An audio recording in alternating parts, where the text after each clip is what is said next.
Oi, pessoal! Hoje eu vou dar continuidade à leitura do livro Capitães da Areia, do Jorge Amado, tá? Na última leitura que eu fiz aqui para o canal, né, desse livro, eu tinha parado na página 143, no capítulo chamado Filha de Bexiguento. E hoje eu vou tentar ler até a página 168 do livro, no capítulo chamado Reformatório, tá bom? Então vamos lá. Filha de Bexiguento. A música já recomeçara no morro. Os malandros voltavam a tocar violão, a cantar modinhas, a inventar sambas que depois vendiam aos sambistas célebres da cidade. Na venda de Deoclésio, novamente, ficava um grupo todas as tardes. Durante algum tempo, tudo cessara no morro para dar lugar ao choro e lamentações das mulheres e crianças. Os homens passavam de cabeça baixa para suas casas ou para o trabalho. E os caixões negros de adultos, os caixões brancos de virgens, os pequenos caixões de crianças desciam as ásperas ladeiras do morro para o cemitério distante. Isso quando não eram sacos que desciam com os variolosos ainda vivos que eram levados para o lazareto. A família chorava como choraria um morto, pela certeza de que eles não voltariam jamais. Nem a música e o violão, nem a voz cheia de um negro cortava então a tristeza do morro, só a reza das sentinelas, o choro convulsivo das mulheres. Assim estava o morro quando Estevão foi levado para o lazareto. Não voltou certa tarde Margarida soube que ele morrera por lá. Nessa tarde, ela já estava com febre, mas o alastrim, parecia ser do mais mansos no corpo da lavadeira e ela escondeu de todos a notícia, conseguiu não ser metida num saco. Aos poucos foi melhorando. Os dois filhos andavam pela casa, fazendo o que ela mandava. Zé Fuinha era um bocado inútil, ainda não sabia fazer nada com seus 6 anos. Mas Dora tinha 13 para 14 anos. Os seios já haviam começado a surgir sob o vestido. Parecia uma mulherzinha muito séria a buscar os remédios para a mãe, a tratar dela. Margarida melhorou quando já os violões recomeçavam a tocar no morro, porque a epidemia da varíola tinha se acabado. A música voltou a dominar as noites no morro, e Margarida, se bem ainda não estivesse completamente boa, foi à casa de algumas das suas freguesas em busca de roupa. Voltou com a trouxa nas costas, se atirou para a fonte. Trabalhou o dia todo, sob o sol e a chuva que caiu pela tarde. No outro dia não voltou ao trabalho porque recaiu do alastrim, e a recaída é sempre terrível. 2 dias depois descia do morro o último caixão feito pela varíola. Dora não soluçava, corriam as lágrimas pelo seu rosto, mas enquanto o caixão descia, ela pensava era em Zé Fuinha, que pedia o que comer. O irmãozinho chorava de dor e de fome. Era muito menino para compreender que tinha ficado sem ninguém na imensidão da cidade. Os vizinhos deram jantar aos órfãos nessa tarde. No outro dia pela manhã, o árabe que era dono dos barracões do morro mandou derramar álcool no de Margarida para desinfetar. E logo o alugou, pois era um barracão bem situado, bem no alto da ladeira. E enquanto os vizinhos discutiam o problema dos órfãos, Dora tomou o irmão pela mão e desceu para a cidade. Não se despediu de ninguém, era como uma fuga. Zé Fuinha ia sem saber para onde, arrastado pela irmã. Dora marchava tranquila. Na cidade havia de encontrar quem lhes desse de comer, quem pelo menos tomasse conta de seu irmão. Ela arranjaria um emprego de copeira numa casa. Ainda era uma menina, mas havia muitas casas que preferiam mesmo uma menina porque o ordenado era menor. Sua mãe certa vez falara em a empregar de copeira na casa de uma freguesa. Dora sabia onde era e se dirigiu para lá. O morro, a música dos violões, o samba que um negro cantava ficaram para trás. Os pés descalços de Dora se queimam no asfalto ardente. Zé Fuinha vai alegre, vendo a cidade para ele desconhecida, os bondes que passam repleto, as marinetes que buzinam, a multidão que corta as ruas. Dona fora com Margarida certa vez à casa dessa freguesa. Na Barra. Elas tinham ido num bode bagageiro, levando a trouxa de roupa lavada. A dona da casa fizera festa a Dora, perguntara se ela queria vir trabalhar ali. Margarida ficara de trazê-la, quando ela estivesse mais crescida. Era para lá que Dora pensava ir. E perguntando a um e a outro, tomou o caminho da Barra. A caminhada era grande, o sol no asfalto queimava seus pés, sem sapato. Zé Fuinha começou a perder de comer e a se queixar do cansaço. Dora o acalentou com promessas e seguiram, mas no campo grande, Zé Fuinha não pôde mais. A caminhada era demasiada para ele, para os seus 6 anos. Então Dora entrou numa padaria, trocou os únicos 500 réis que possuía, comprou 2 pães dormidos, deixou Zé Fuinha sentado num banco com os pães. Tu come e me espera, tá ouvindo? Eu vou ali, volto já, mas não vá sair daqui, senão você se perde. Zé Fuinha prometeu com uma cara muito séria, dando dentadas nos pães duros. Ela o beijou e seguiu. O guarda que a informou olhou para os seus seios que nasciam. O cabelo loiro dela, maltratado, voava com um vento. Sentia queimaduras nas solas dos pés e um cansaço no corpo todo. Mas seguiu. O número era 611. Quando chegou aos 53, parou um pouco para descansar e pensar o que diria a dona da casa. Depois retomou a caminhada. Agora a fome ajudava a magoar seu corpo. A fome terrível das crianças de 13 anos, uma fome que exige comida imediatamente. Dora tinha vontade de chorar, de se deixar cair na rua, sob o sol e não fazer movimentos. Uma saudade dos pais mortos a invadiu, mas reagiu contra tudo e continuou. Tem uma imagem aqui, né, na outra página ali. Tem uma figura aí nessa página aí. Bom, o 611 era uma casa grande, quase um palacete, com árvores na frente. Uma mangueira e um balanço onde uma menina da idade da Dora se divertia. Um rapazote dos seus 17 anos a balançava e riam os dois. Eram os filhos do dono da casa. Dora ficou a olhá-los com inveja uns minutos. Depois tocou a campainha. O rapaz olhou, mas continuou a balançar a irmã. Dora tocou novamente. A empregada veio. Ela explicou que queria falar com Dona Laura, a patroa. A empregada olhou com desconfiança, mas o rapazola deixou de balançar a irmã e andou até o portão. Espiava os seios mal nascidos de Dora, os pedaços de coxas que apareciam sob o vestido. Perguntou: "O que é que você quer?" "Eu queria falar com Dona Laura. Sou filha de Margarida, que foi lavadeira dela. Não vê que ela morreu." O rapaz não despregava os olhos dos seios de Dora. Era bonita a menina de olhos grandes, cabelos muito loiros, neta de italiano com uma mulata. Margarida dizia que ela puxara ao avô, que também tinha cabelos muito loiros e um bigodão bem tratado. Dora baixou os olhos porque o rapaz não tirava os dele dos seus peitos. Ai, meu Deus, o Jorge Amado, ele tem uma... sei lá, puta que pariu. Ele também se desconcertou, falou para a empregada: "Vá chamar mamãe?" "Vá chamar mamãe, aliás." "Sim, senhor." O rapaz puxou um cigarro, acendeu, jogou a fumaça para cima, estendeu o beiço, deu mais uma espiada para os peitos de Dora. Tudo é peito de Dora nesse livro aqui, meu Deus do céu. "Você está procurando emprego?" "Tô, sim, senhor." O vento levantou um pouco o vestido dela. Ele teve pensamentos canalhas ao ver o pedaço de coxa. Já se sonhava na cama. Dora trazendo café pela manhã, a safadeza que se seguiria. "Vou ver se mamãe arranja um lugar para você." Ela agradeceu, mas estava um pouco assustada, se bem lhe escapasse muito da malícia dos olhares dele. Dona Laura chegou, os cabelos grisalhos, a filha atrás dela, espiando Dora com os olhos compridos. Era sardenta, mas tinha certa graça. Dora contou que a mãe tinha morrido. "A senhora tinha me prometido um emprego." "De que foi que Margarida morreu?" "De bexiga, sim, senhora."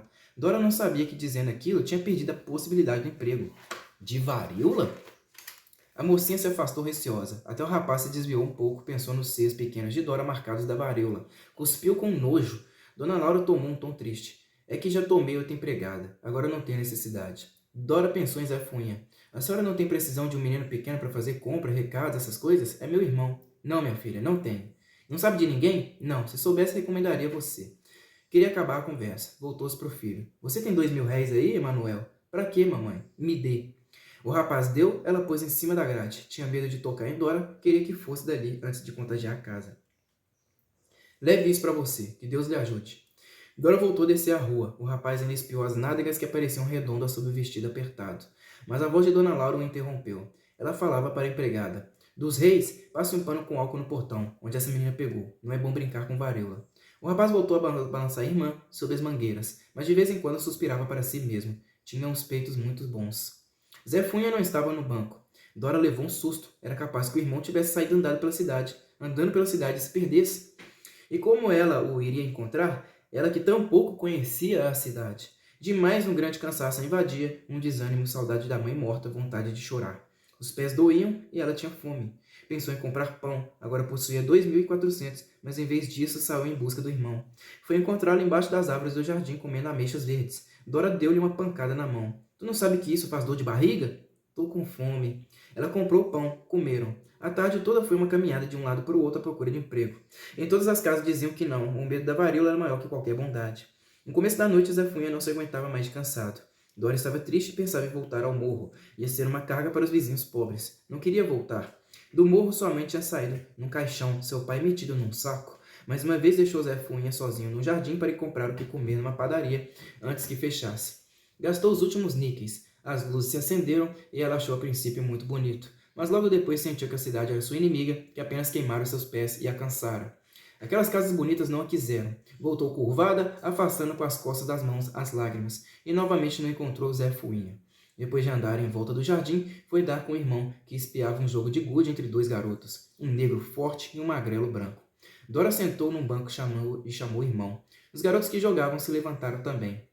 Ela desembrulhou os pães, deu um a Zé Fuinha. Os garotos a olhavam. O preto estava com fome, ela bem viu.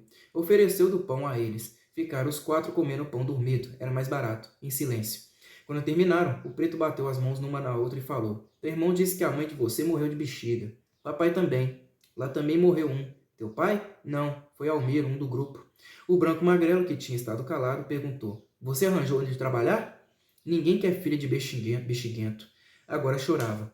Zé Fuinha brincava no chão com as bolas que os outros tinham deixado perto das árvores. O preto coçava a cabeça. O magrelo olhou para ele e depois para Dora. Tu tem onde dormir? Não. O magrelo falou pro negro. A gente leva ela pro trapiche. Uma menina. O que é que Bala vai dizer? Tá chorando, disse o magrelo em voz muito baixa.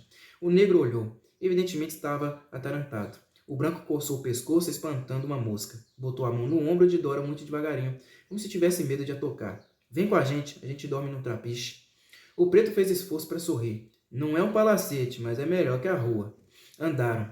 João Grande e o professor iam na frente. Ambos tinham vontade de conversar com Dora, mas nenhum sabia o que dizer. Não tinha se visto ainda no apuro assim. A luz das lâmpadas batia nos cabelos loiros dela. O preto disse: É uma lindeza. Batuta, fez professor. Mas não olhavam nem os seios nem as coxas. Olhavam o cabelo loiro batido pela luz das lâmpadas elétricas. No areal, Zé Funha não pôde mais ir andando. O negro João Grande pegou a criança, apesar de ser também criança, e a botou nas costas. O professor ia junto de Dora, mas estavam calados na noite. Entraram no trapiche meio desconfiados. João Grande arriou Zé Funha no chão, ficou parado esperando que o professor e Dora entrassem. Foram todos para o canto do professor, que acendeu a vela. Os outros espiavam para o canto com surpresa. O cachorro dos sem pernas latiu. Gente nova, murmurou o gato que ia sair. Gato andou até onde eles estavam. Quem é, professor? A mãe e o pai morreu de bexiga. Estavam na rua sem ter onde dormir. Gato olhou para Dora, ensaiando seu melhor sorriso. Fez uma espécie de saudação. Tinha visto no cinema um galã fazendo, com o corpo. Ensaiou uma frase que tinha ouvido certa vez. Boas-vindas, madame. Não se lembrou do resto. Ficou meio encabulado. Foi embora ver Dalva, mas os demais já se aproximavam. Sem pernas e boa vida vinham na frente. Dora olhava assustada. Zé Funha dormia de cansaço. João Grande se pôs na frente de Dora. A luz da vela iluminava o cabelo loiro da menina, de quando em vez pousava nos seios. O professor se levantou, encostou-se na parede. Agora a lua aparecia pelos buracos do teto. Boa Vida estava diante deles. Sem pernas vinha cocheando, e os outros logo atrás, os olhos estirados para Dora. Boa Vida falou. Quem é essa lasca? O professor se adiantou. Tava com fome. Ela e o irmão. A bexiga matou o pai e a mãe. Boa Vida riu um riso largo. Empinou o corpo. É um peixão. Sem pernas riu seu riso burlão. Apontou os outros. Tá tudo como urubu em cima da carniça. Dora se chegou para junto de Zé Fuinha, que acordara e tremia de medo. Uma voz disse entre os meninos. Professor, tu tá pensando que a comida é só para tu e para João Grande? Deixa para nós também. O outro gritou. Já tô com ferro em brasa. Muitos riram. Um se adiantou e mostrou o sexo a João Grande. Vê como a bichinha está, Grande, doidinha. João Grande se pôs na frente de Dora. Não dizia nada, mas puxou o punhal. O sem pernas gritou. Tu assim não arranja nada. Ela tem que ser para todos. O professor replicou. Não tão vendo que é uma menina? Já tem peito, gritou uma voz. Volta Seca riu e saiu direito do grupo. Trazia os olhos muito excitados, um riso no rosto sombrio. Lampião também não respeita, cara. Dá ela pra gente, Grande.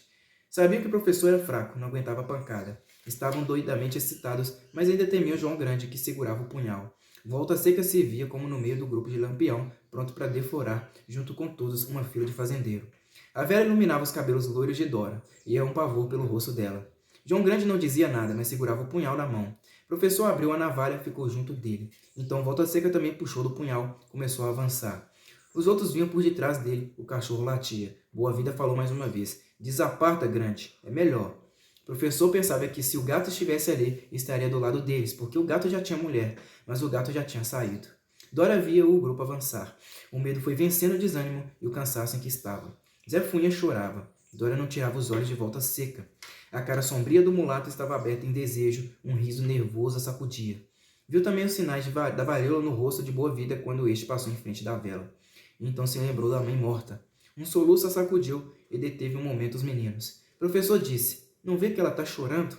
Eles pararam um momento, mas Volta Seca falou. E nós com isso? A babaca é a mesma. Continuaram avançando.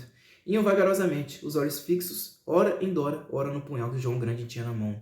De repente se apressaram, chegaram muito mais perto. João Grande falou pela primeira vez. Furo o primeiro.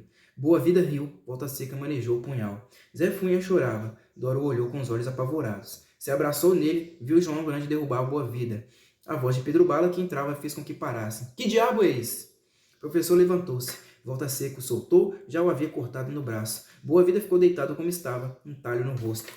João Grande continuou em guarda na frente de Dora. Pedro Bala se adiantou. Que é isso? Boa-Vida falou do chão mesmo. Estes frescos arranjaram uma comida e quer que seja para eles só. A gente também tem direito. Também. Eu pelo menos quero trepar hoje, esganiçou sem pernas. Pedro Bala olhou para Dora, viu os peitos, o cabelo loiro. Tão com o direito, falou. Arreda, João Grande. O negro olhou Pedro Bala espantado. O grupo avançava novamente, agora chefiado por Pedro Bala. João Grande estendeu os braços e gritou. Bala, eu como o primeiro que chegar aqui. Pedro Bala adiantou mais um passo. Sai, Grande. Tu não tá vendo que é uma menina? Tu não tá vendo? Pedro Bala parou, o grupo parou atrás dele. Agora Pedro Bala olhava Dora com outros olhos. Via o terror no rosto dela, as lágrimas que caíam dos olhos. Ouvia o choro de Zé Funha. João Grande falava. Eu sempre tive contigo, Bala. Sou teu amigo, mas ela é uma menina. Fui eu e o professor que trouxe ela. Eu sou teu amigo, mas se tu vier, eu te mato. É uma menina, ninguém faz mal a ela. A gente te derruba e depois, disse Volta Seca. Cala a boca, gritou Pedro Bala. João Grande continuou. O pai dela, a mãe dela morreu de bexiga. A gente encontrou ela, não tinha onde dormir. A gente trouxe ela. Não é uma puta, é uma menina. Não vê que é uma menina? Ninguém toca nela, Bala. Pedro Bala disse baixinho. É uma menina. Pulou pro lado de João Grande e de professor. Tu é um negro bom, tu tá com o direito. Voltou-se para os outros. Quem quiser vir, venha. Tu não pode fazer isso, Bala. E Boa-Vida passava a mão no talho. Tu agora quer comer ela só com o grande professor. Juro que não quero comer ela, nem eles querem. É uma menina, mas ninguém toca nela. Quem quiser, que venha.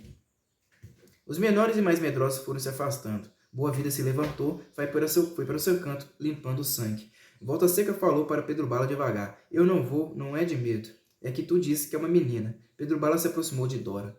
Tem medo não, ninguém toca em você. Ela saiu do seu canto, arrancou um pedaço da fralda, começou a curar a ferida do professor. Depois marchou para onde estava Boa-Vida, que se encolheu todo. Molhou a ferida do malandro, botou um pano em cima. Todo o temor, todo o cansaço tinha desaparecido, porque confiava em Pedro Bala. Depois perguntou à Volta Seca. Também tá ferido? Não, fez o mulato sem compreender, e fugiu para seu canto. Parecia ter medo de Dora. Sem pernas espiava. O cachorro saiu do colo dele, veio lamber os pés de Dora. Ela o acarinhou, perguntou ao sem pernas. É teu? É sim, mas pode ficar com ele. Ela sorriu. Pedro Bala andou ao léu no trapiche. Depois disse para todos. Amanhã ela vai embora. Não quero menina aqui. Não, disse Dora. Eu fico, ajudo vocês, eu sei cozinhar, cozer, lavar roupa. Por mim pode ficar, falou Volta Seca. Dora olhou para Pedro Bala. Tu disse que ninguém me fazia mal? Pedro Bala olhou os cabelos loiros. A lua entrava pelo trapiche. Dora, mãe. O gato veio gingando o corpo naquele seu caminhar característico. Andara procurando enfiar a linha na agulha uma imensidade do tempo. Dora fizera Zé Funha dormir, agora se preparava para ouvir professor. Ler aquela história tão bonita que estava no livro de capa azul. O gato veio gingando o corpo e se aproximou devagar. Dora, que é, gato? Tu quer fazer uma coisa? Mirava a agulha e a linha que tinha na mão. Parecia estar diante de um problema grave, não sabia como se arranjar. O professor parou a leitura, gato mudou de conversa. Tu ainda fica cego de tanto ler, professor. Se ainda fosse luz elétrica, olhou Dora sem se resolver. Que é, gato? Esse diabo dessa linha, nunca vi coisa mais difícil. Meter isso no rabo dessa agulha. De cá. Enfiou a linha, deu um nó numa das pontas. Gato disse para o professor, só a mulher que sabe fazer esse troço. Estendeu a mão para receber a agulha, mas Dora não entregou. Perguntou o que é que Gato tinha que coser. Gato mostrou o paletó roto no bolso. Era aquela roupa de Casimiro que fora do Sem Pernas, quando ele andara feito menino rico numa casa da graça. É uma roupa porreta, fez o gato. Boa mesmo, apoiou Dora. Tira o casaco. O professor e gato ficaram vendo ela coser. Em verdade não era uma maravilha de costura, mas eles nunca tinham tido ninguém que remendasse suas roupas. E somente Gato e Pirulito tinham o costume de remendar eles mesmos as suas. Gato porque era metida elegante e tinha uma amante. Pirulito porque gostava de andar limpo. Os outros deixavam que os farrapos que arranjavam se esfarrapassem ainda mais até se tornarem trapos inúteis. Então mendigavam ou furtavam outra calça e outro paletó. Dora acabou o serviço. Tem mais? Gato alisou o cabelo cheio de brilhantina. As costas da camisa. Virou-se. A camisa estava rasgada de cima a baixo. Dora mandou que ele sentasse e começou a coser no corpo dele mesmo. Quando os dedos dela tocaram pela primeira vez nas costas de Gato, ele sentiu um arrepio, como quando Dalva passava as unhas crescidas e tratadas arranhando suas costas e dizendo: A gatinha arranha o gatinho. Mas Dalva não cosia suas roupas, talvez nem soubesse enfiar uma linha no fundo de uma agulha. Gostava era de se bater com ele na cama, arranhar suas costas, mas de propósito para o arrepiar e o excitar, para que o amor se fizesse ainda melhor. E Dora não. Não era de propósito. A mão dela, unhas maltratadas e sujas, roídas a dente, não queria excitar nem arrepiar. Passava como a mão de uma mãe que remendava camisas do filho. A mãe do gato morrera cedo. Era uma mulher frágil e bonita. Também tinha as mãos maltratadas que esposa de operário não tem manicura. E era dela também aquele gesto de remendar as camisas de gato, mesmo nas costas de gato. A mão de Dora o toca de novo. Agora a sensação é diferente. Não é mais um arrepio de desejo. É aquela sensação de carinho bom, de segurança que lhe davam as mãos de sua mãe. Dora está por trás dele. Ele não vê. Imagina então que é sua mãe que voltou. Gato está pequenino de novo, vestido com um camisolão de bulgariana e nas brincadeiras pelas ladeiras do morro e o rompe todo. E sua mãe vem. Faz com que ele se sente na sua frente e suas mãos ágeis manejam a agulha. De quando em vez tocam e lhe dão aquela sensação de felicidade absoluta. Nenhum desejo, somente felicidade. Ela voltou, remenda as camisas do gato. Uma vontade de deitar no colo de Dora e deixar que ela cante para ele dormir, como quando era pequenino. Se recorda que ainda é uma criança, mas só na idade, porque no mais é igual a um homem, furtando para viver, dormindo todas as noites, como a mulher da vida, tomando o dinheiro dela. Mas nessa noite é totalmente criança, esquece Dalva, suas mãos que o arranham, lábios que prendem os seus em beijos longos, sexo que o absorve. Esquece sua vida de pequeno batedor de carteiras, de dono de um baralho marcado, jogador desonesto. Esquece tudo. É apenas um menino de 14 anos com uma mãezinha que remenda suas camisas. Vontade de que ela cante para ele dormir. Uma daquelas cantigas de ninar que fala em bicho-papão. Dora morde a linha, se inclina para ele. Os cabelos loiros dela tocam no ombro do gato. Mas ele não tem outro desejo senão que ela continue a ser sua mãezinha. Sua felicidade naquele momento é quase absurda. É como se não houvesse existido toda a sua vida depois da morte da sua mãe. É como se tivesse conservado uma criança igual a todas, porque nessa noite sua mãe voltou. Por isso a inconsciente carícia dos cabelos loiros de Dora não excita seu desejo, mas aumenta sua felicidade. E a voz dela que diz, tá pronto, gato? Soa aos seus ouvidos direitinho como a voz doce e musical de sua mãe, que cantava a cabeça do gato, recostado no seu colo, cantigas de ninar. Levanta, olha Dora, com olhos agradecidos. Você é a mãezinha da gente agora, mas fica encabulado do que diz. Pensa que Dora não compreenderá mesmo, porque ela está rindo com seu rosto sério de quase mulherzinha. Mas professor compreende, e gato na frente de Dora, falando numa voz feliz, mas sem desejo, chamando-a de mãe, e ela sorrindo com seu ar maternal de quase mulherzinha, fica gravado na cabeça de professor como um quadro. Gato joga o paletó nas costas e sai com seu passo gingado. Sente que há qualquer coisa de novo no trapiche. Eles encontraram mãe, carinho e cuidados de mãe. Dalva o estranha nessa noite. Que foi que gatinho teve? Que foi? Mas ele guarda seu segredo. É uma coisa tão grande demais encontrar na terra uma mãe que já morreu. Dalva não o entenderia.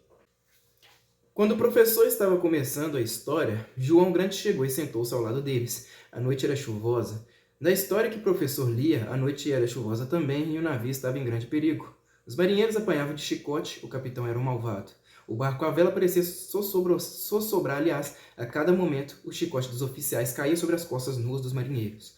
João Grande tinha uma expressão de dor no rosto. Volta Seca chegou com o jornal, mas não interrompeu a história. Ficou ouvindo.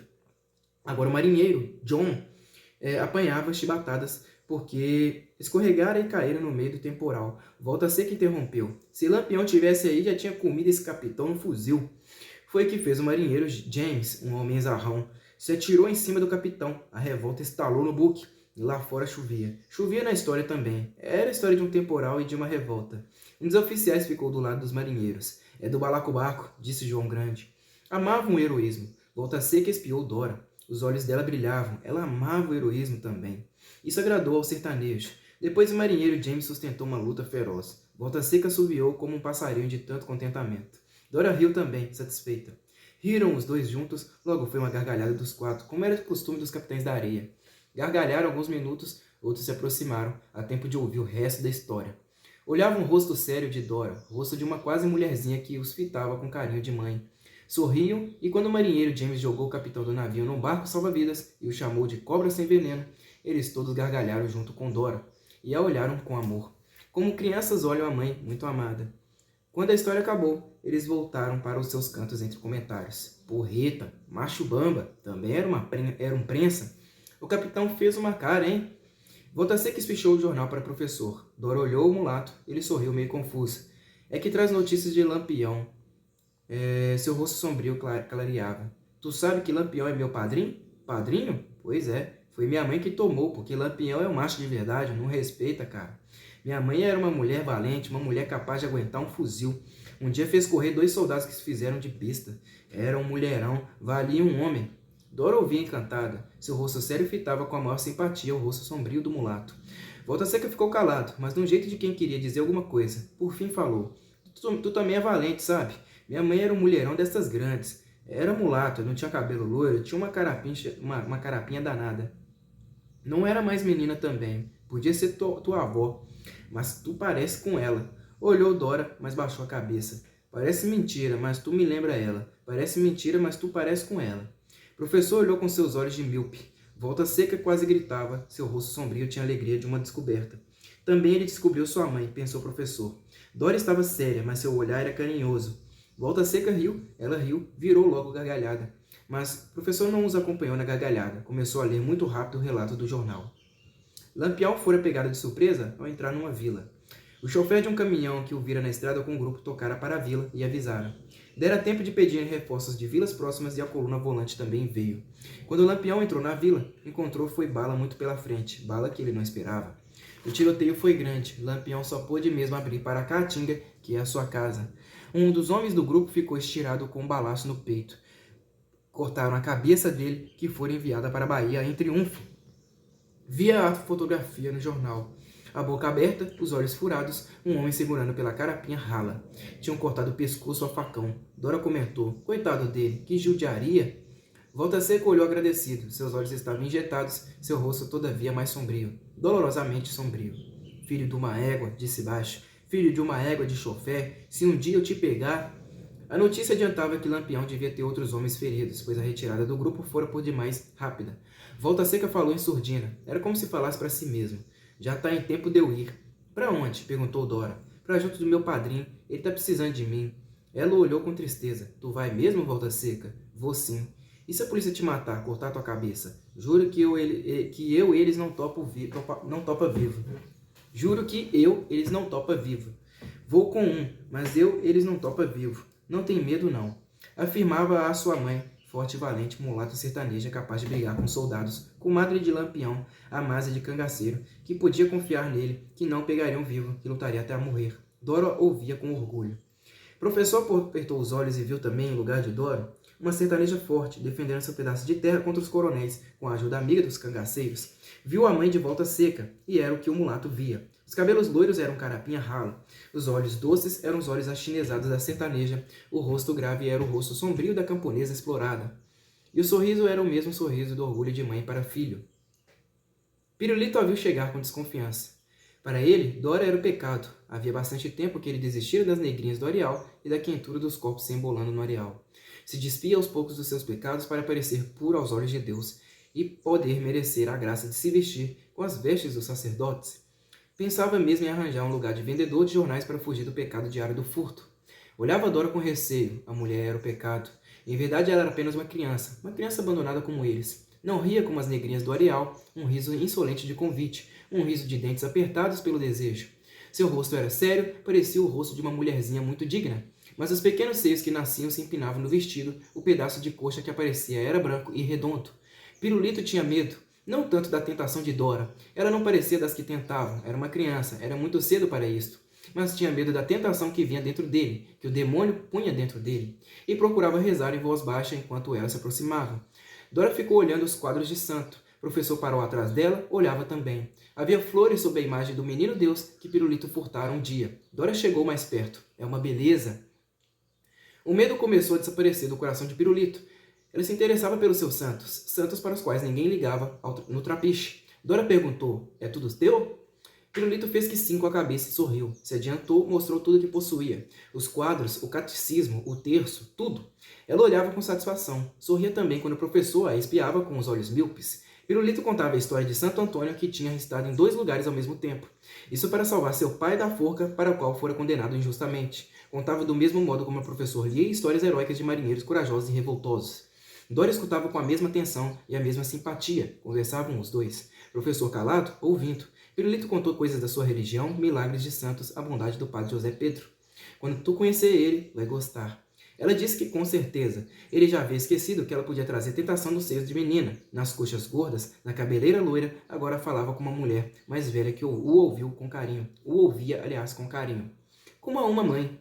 Só então compreendeu, porque naquele momento lhe veio uma vontade de contar a ela que queria ser sacerdote, que queria seguir aquela vocação que sentiu o chamado de Deus. Só a sua mãe teria coragem de contar isso, e ela está na sua frente. Ele fala: tu sabe que eu quero ser padre? Que bom, fez ela. O rosto de Pirulito se iluminou. Olhou para Dora, falou com a voz exaltada: tu pensa que eu mereço? Deus é bom, mas também sabe castigar. Por quê? Havia espanto na pergunta de Dora. Tu não vê que a vida da gente é cheia de pecado, todo dia? A culpa não é da gente, esclareceu Dora. A gente não tem ninguém. Mas agora Pirulito tinha ela. A sua mãe riu satisfeito.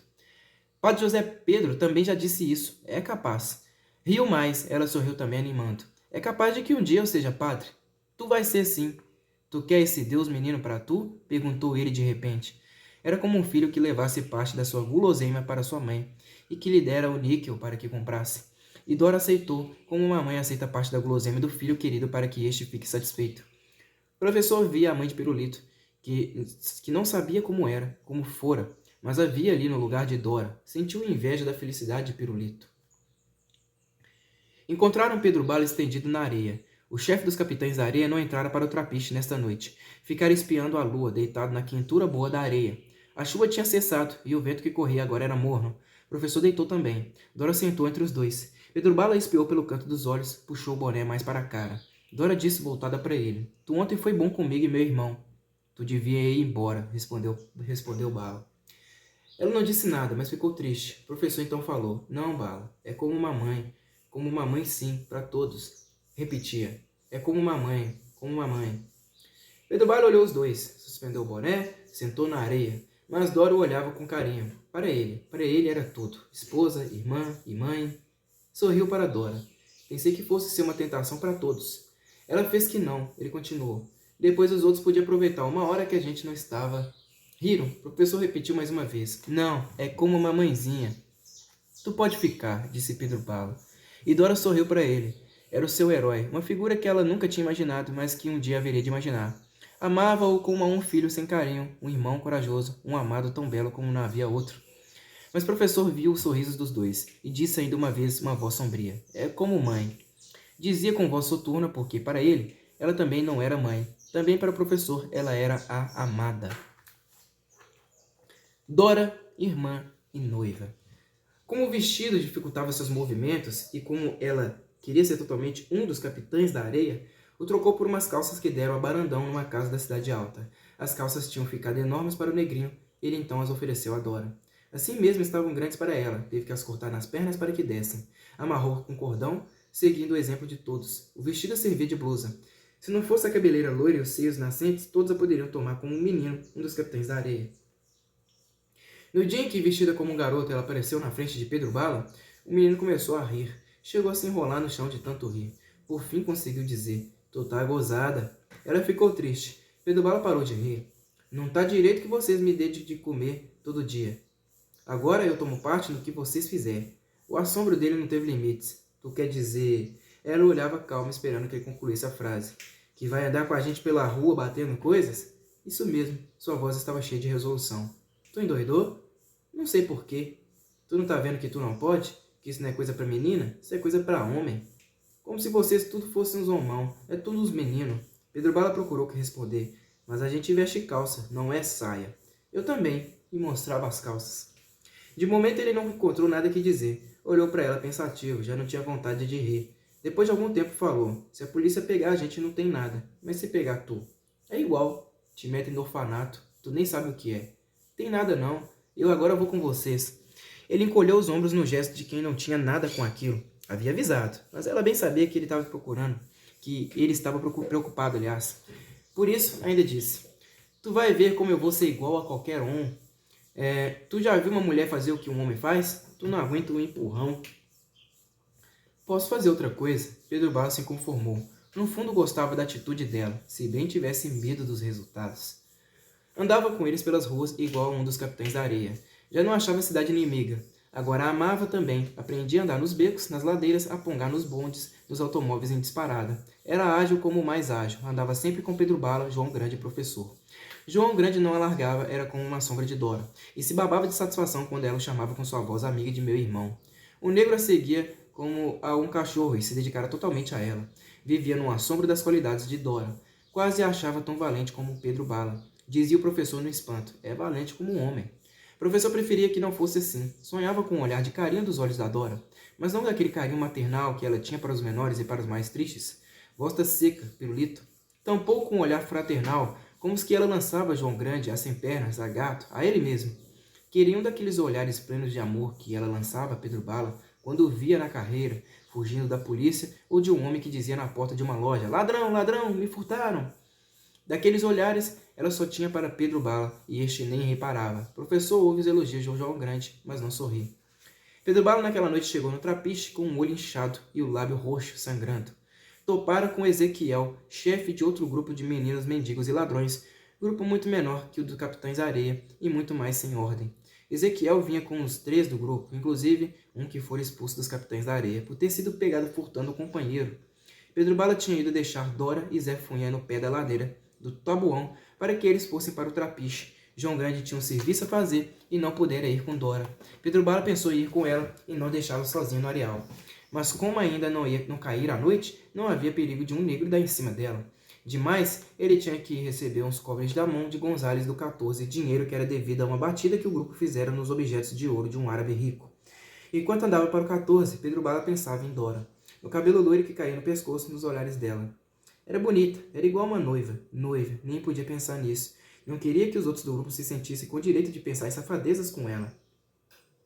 E se ele dissesse a Dora que ela era como uma noiva para ele, outro poderia se julgar no direito de também dizer. Então não haveria mais lei nem direito entre os capitães da areia. Pedro Bala se recorda de que é o chefe. Vai tão distraído que quase esbarra com Ezequiel. Estão os 4 parados diante dele. Ezequiel é um mulato alto, fuma uma ponta de charuto. Pedro Bala fica parado também esperando. Ezequiel cospe. Não vê onde pisa? Agora anda cego? O que é que tu quer? O menino que fora dos Capitães da Areia pergunta: como vão aqueles frescos? Tu ainda se lembra da surra que apanhou lá? Tu ainda deve guardar a marca. O menino range os dentes, quer avançar, mas Ezequiel faz um gesto com a mão e avisa Pedro Bala: um dia deste vou fazer uma visita a vocês. Uma visita? Pergunta Bala desconfiado. Diz que agora vocês têm uma putinha lá para todo mundo. Dobra a língua, filho da mãe. Com um soco, Ezequiel rolou, mas os outros 3 já estavam em cima de Pedro Bala. Ezequiel meteu o pé na cara de Bala. O que fora dos Capitães da Areia gritou: segura ele bem, e meteu um soco na boca de Pedro. Ezequiel deu 2 pontapés na cara de Bala. Fique sabendo que sou teu patrão. 4, começou a xingar Pedro Bala, mas um soco o calou, aliás. O guarda vinha marchando para eles, debandaram. Pedro Bala apanhou o boné, as lágrimas de raiva desciam junto com o sangue. Estendeu a mão fechada para o lado por onde Ezequiel e os seus haviam desaparecido. O guarda falou: desaperta a corneta, dá-o fora antes que lhe leve para o chilindró. Pedro Bala cuspiu puro sangue, desceu a ladeira devagar, nem pensou em ir buscar o dinheiro de Gonzales. Descia resmungando consigo mesmo, só são homens 4 contra 1, e pensava vinganças. Entrou no trapiche. Dora estava sozinha com o irmão, que dormia. Os últimos raios do sol entravam pelo teto, dando uma estranha claridade ao casarão. Dora o viu entrar e andou para ele. Segurou os cobres, mas enxergou o olho inchado de Pedro, o beiço partido. Que foi, meu irmão? Ezequiel mais 3. Só são homens de 4 para cima. Fez isso com tu? Em tu? Foi 4. Assim mesmo, porque me pegaram desprevenido. Eu caí na besteira de pensar que Ezequiel vinha só. Era 4. Ela o sentou, foi ao canto de pirulito, trouxe água. Com um pedaço de pano, limpou as feridas dele. Pedro arquitetava plano de vingança. Ela apoiou. A gente acaba com eles desta vez. Pedro riu. Tu vai também? Se vou. Agora limpava os lábios dele. Estava curvada na sua frente, seu rosto bem próximo do de Bala, os cabelos loiros misturados com os dele. Por que foi a briga? Por nada. Diga. Ele disse umas coisas. Foi por causa de mim, não foi? Ele abanou a cabeça, afirmando. Então ela chegou os lábios para junto dos de Pedro Bala, os beijou e depois fugiu. Ele saiu correndo atrás dela, mas ela se escondia, não se deixava pegar. Aos poucos foram chegando os outros. Ela de longe sorria para Pedro Bala. Não havia nenhuma malícia no seu sorriso, mas seu olhar era diferente do olhar de irmã que lançava aos outros. Era um doce olhar de noiva ingênua e tímida. Talvez mesmo não soubessem que era amor. Apesar de não ser noite de lua, havia um romântico romance no casarão colonial. Ela sorria e baixava os olhos, por vezes piscava com um olho porque pensava que isto era namorar. E seu coração batia rápido quando o olhava. Não sabia que isso era amor. Por fim, a lua veio e estendeu sua luz amarela no trapiche. Pedro Bala se deitou na areia e, mesmo de olhos fechados, via Dora. Sentiu quando ela chegou e deitou a seu lado. Disse: Tu agora é minha noiva. Um dia a gente se casa. Continuou de olhos fechados. Ela disse baixinho: Tu é meu noivo. Mesmo não sabendo que era amor, sentiam que era bom. Quando Sem Pernas e João Grande chegaram, Pedro Bala se levantou da areia e reuniu os chefes. Foram para junto da vela do professor. Dora veio também e sentou entre João Grande e Boa Vida. O malandro acendeu um cigarro, falou para Dora: Tô aprendendo a tocar um samba porreta. E tô cavando um violão, irmã. Tu tá tocando batuta mesmo, mano. É um tal de sucesso nas festas. Pedro Bala interrompeu a conversa. Olhavam para o lábio dele, o olho inchado. Ele narrou o caso, 4 contra 1. Precisa de uma lição, falou Sem Pernas rindo. Eu não vou com aquele cara. Formaram um plano de batalha, e pelo meio da noite saíram uns 30. O grupo de Ezequiel dormia para as bandas do Porto da Lenha, nos barcos virados na ponte. Dora foi junto a Pedro Bala e levava uma navalha também. Sem Pernas disse: Até parece Rosa Palmeirão. Nunca houvera mulher tão valente como Rosa Palmeirão. Derem 6 soldados de uma vez. Todo marítimo sabe o seu ABC no cais da Bahia. Por isso Dora gosta da comparação e sorri. Obrigado, mano. Irmão é uma palavra boa e amiga. Se acostumaram a chamá-la de irmã. Ela também os trata de mano, de irmão. Para os menores é como uma mãezinha, igual uma mãezinha. Cuida deles. Para os mais velhos é como uma irmã, que diz palavras boas e brinca inocentemente com eles, e com eles passa os perigos da vida aventurosa que levam. Mas nenhum sabe que para Pedro Bala ela é a noiva. Dele mesmo o professor sabe, e dentro do seu coração o professor também a chama de noiva. O cachorro que o Sem Pernas arranjou vai latindo. Volta a ser que imita o latir de um cachorro, todos riem. João Grande assovia um samba, Boa Vida começa a cantar em voz alta. A mulata me abandonou. Vão alegres, levam navalhas e punhais nas calças. Mas só os sacarão se os outros puxarem, porque os meninos abandonados também têm uma lei e uma moral, um sentido de dignidade humana. De repente João Grande grita: É ali! Com a algazarra que fazem, Ezequiel sai de sob um barco. Quem vem lá? Os capitães da areia, que não engole desaforo, respondeu Pedro Bala, e arrancaram para cima dos outros. A volta foi um triunfo. Apesar de Sem Pernas ter um talho e Barandão vir quase nos braços de tanta pancada, um grandão do grupo de Ezequiel surrara até que Volta Seco rebentou. Voltaram todos alegres comentando a vitória. Os que tinham ficado no trapiche deram vivas. Ainda demoraram muito conversando, comentando. Falavam na coragem de Dora, que brigara igual um menino. Igual um homem, dizia João Grande. Era como uma irmã, exatamente igual a minha irmã. Igual a uma noiva, exatamente igual a uma noiva, pensava Pedro Bala, estendido na areia. A lua amarelava o areal, as estrelas se refletiam no mar azul da Bahia. Ela veio, deitou ao lado dele, e começaram a falar de coisas tolas, igual a uma noiva. Não se beijaram, não se abraçaram, o sexo não os chamava naquele momento. Só de leve o loiro cabelo dela tocava em Pedro Bala. Teu cabelo é bonito, disse ele. Ela riu, olhou o cabelo dele. O teu também. Riram os dois e logo uma gargalhada. Era um hábito dos capitães da areia. Ela começou a contar coisas do morro, história dos vizinhos. Ele relembrava fatos da vida agitada do grupo. Vim para aqui com 5 anos, menor que teu irmão. Riam inocentemente, felizes de estarem um ao lado do outro. Depois o sono veio. Estavam separados. Pedro tomou a mão dela, segurou. Dormiram como 2 irmãos. Bom, pessoal, já cheguei então à página 168 do livro, no capítulo reformatório, tá? Na próxima leitura que eu fizer, eu vou tentar ler então até a página 186, é isso? 186 no capítulo chamado Orfanato, tá? Na verdade, não é isso mesmo, até a página 186, é isso mesmo. Espero que vocês tenham gostado da minha leitura até aqui, tá? Quem não é inscrito, se inscreva no canal. Comenta o que vocês acharam, tá? Da minha leitura. Curtam, pra mim é muito importante vocês curtirem esse vídeo aí, tá? É isso daí, muito obrigado a todos vocês. E até a próxima, falou!